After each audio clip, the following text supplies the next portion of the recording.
ko rin balang araw maging icon. Gusto ko kagaya ko si Idol, mala Michael Jordan nung ma-high score.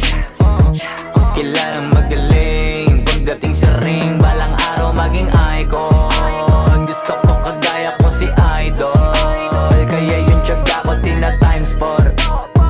Rat-rat lagi parang rifle. Wag na wag ka kakagat sa fake, iwas ka sa foul. Wag kang makampante, ingat sa galaw. Wag puro atake, aralin dumepensa. Minsan din depende yan kung paano ka pumwersa.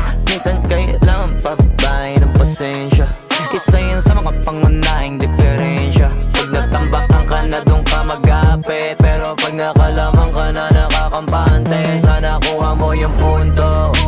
Mula simula hanggang sa dulo, dapat isagad mo yung laro mo.